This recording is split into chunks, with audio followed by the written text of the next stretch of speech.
অসম্ভব। এই ছেলে কিছুতেই আমার মেয়ের বয়ফ্রেন্ড হতে পারে না। এই ছেলে কে তুমি? আমি মারিয়ার বয়ফ্রেন্ড। এই এক কথা আপনাদের কতবার বলবো?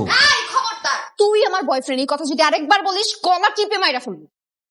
এই, আমি যদি তোর গার্লফ্রেন্ড হয়ে থাকি আমার নাম্বার নিশ্চয়ই তোর কাছে আছে, দে ফোন দে, আমার নাম্বার বল। 01925 850, এটা আমার জানের নাম্বার। কি রে, নাম্বার তো ঠিকই বলতেছে, তার মানে কি এই ছেলে তোর বয়ফ্রেন্ড? বাবা বাবা, নাম্বার তো যে কোনো জায়গা থেকে কালেক্ট করতে পারে, হয়তো কোনো জায়গায় ম্যানেজ করছে। ছি ছি ছি ছি মারিয়া, তুমি এত ভীতু। তুমি এত ভীতু জানলে আমি জীবনও তোমার সাথে প্রেম করতাম না। প্রত্যেক দিন ধানমন্ডি লেকে কত প্রেম করেছি আমরা, এসব ভুলে গেলা। বাবা মার সামনে সব অস্বীকার করে ফেললা।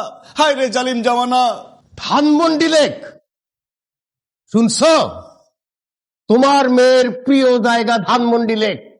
প্রত্যেক দিন বিকালে সে ধানমন্ডি লেকে যাওয়ার কথা বইলা গিয়া এই ছেলের সাথে প্রেম করছে। বাবা, বাইরের একটা ছেলের কথা তুমি আমাকেও বিশ্বাস করতেছো? এই ছেলে যা বলতেছে সব মিথ্যা বলতেছে। আচ্ছা ঠিক আছে, ধানমন্ডির কথা না হয় মিথ্যা, কিন্তু গত সপ্তাহে আমরা যে কক্সবাজার 3 দিন 2 রাত থেকে আসলাম, সেটাও কি মিথ্যা বলো তুমি? কি রে, তুই না আমাকে বললি তুই কক্সবাজার গেছিস ফ্রেন্ডের সাথে? আন্টি ওটা ফ্রেন্ড না, বয়ফ্রেন্ড। আপনাকে শুধু ফ্রেন্ড বলছে, বয় কথাটা বলে নাই। মা মা মা, বিশ্বাস করো, আমি কক্সবাজার আমার ফ্রেন্ডের সাথে গেছি। আই শালা, তুই মিথ্যা বলছিস কেন? আমার বাপ মাকে মিথ্যা বলছিস? এই তুই এর মারতেছিস কেন? হ্যাঁ, ও তো সত্যি কথা বলছে, যা বলছে সত্যি বলছে। তুই তো ওই ছেলের সাথে প্রেম করিস। আচ্ছা ঠিক আছে, প্রেম করিস, আমাদের কাছে বললে সমস্যা কি? আমি তো প্রেম করলে তো বলবো, আমি তো প্রেম করি না। হ্যাঁ? আচ্ছা, ও যদি আমার বয়ফ্রেন্ড হয়ে থাকে, আমার ফোনে নিশ্চয়ই অনেক ছবি থাকবে, তাই না?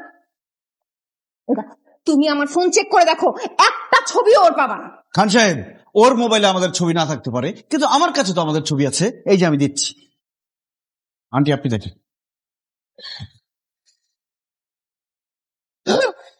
এ কি? আচ্ছা, আমাকে দাও দেখি।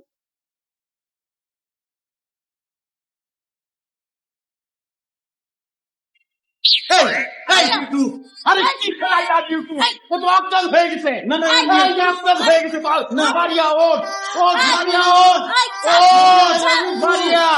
কি খাই তুই?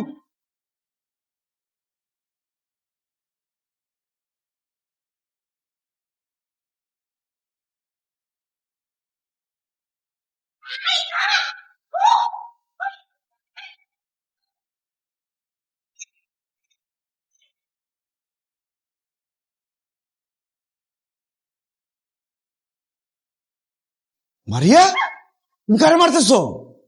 তোকে মারতেছিলাম।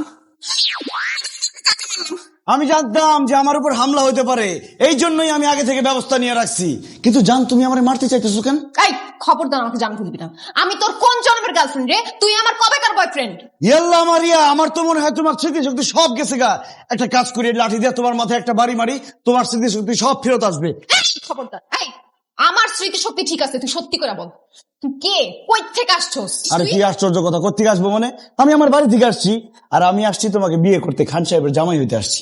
জামাই হবি না? খান সাহেবের জামাই হওয়ার খুব ইচ্ছা, তোর শখ মিটাইতেছি আমি।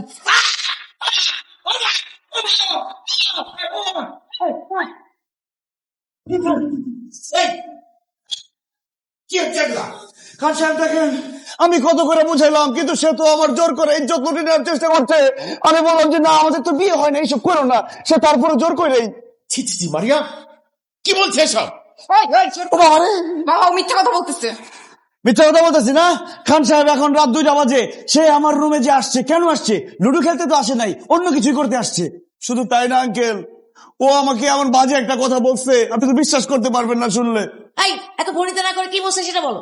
আন্টি, ও আমারে বলছে আমার বাবা মা এখন ঘুমায় আছে, এখন তো তারা কিছু বুঝতে পারবে না, চলো আমরা দুজন পালাই যাই। এই কত বড় মিথ্যাবাদী, আমি তোরে কখন বলছি এই কথা? ও যে মিথ্যা কথা বলতেছে, তাহলে সত্যি কোনটা সেটা বল। বাবা, সত্যি কথা হচ্ছে আমি ওকে মারতে আসছি। ও আসলে কে, কেন আমাদের বাসায় আসছে এটা জানার জন্য। এই দেখো, এই দেখো, লাঠি নিয়ে আসছি। ও আল্লাহ রে, কত বড় মিথ্যা কথা! খান সাহেব সে আমারে বলছে, তুমি যদি এই মুহূর্তে আমাকে নিয়ে না পালাও, তাহলে তোমাকে আমি লাঠি দিয়ে মাইরা শেষ করে ফেলবো। দেখছো সালমা, তোমার মেয়ে কত বড় ছিয়ানা। তোমার মতো হয়েছে। কি আমার মত মানে কি? কেন মনে নাই বিয়ের আগে আমার সঙ্গে দেখা করতে আমাদের বাড়িতে গিয়ে আমার বাবার হাতে যে রামদুলাই খাইছিল? ভাই তুমি তো বলছিলা যাইতে, সেই জন্য গেছিলাম। ও আমি বলছিলাম টুরের মতো আসছে, আমি তো বলছিলাম যে সন্ধ্যার সময় আসতে, তুমি রাতে গেছিলে কেন? আরে বাবা মা, তোমরা কি নিয়ে ঝগড়া করতেছো? ওর ব্যাপারে কথা বলো। আমার মাথা এখন গরম হয়ে আছে, আমি এখন কোনো কথা বলতে পারবো না। কালকে সকালে এইটার একটা পিরিত করবো, আমি একটা সিদ্ধান্ত নেবো।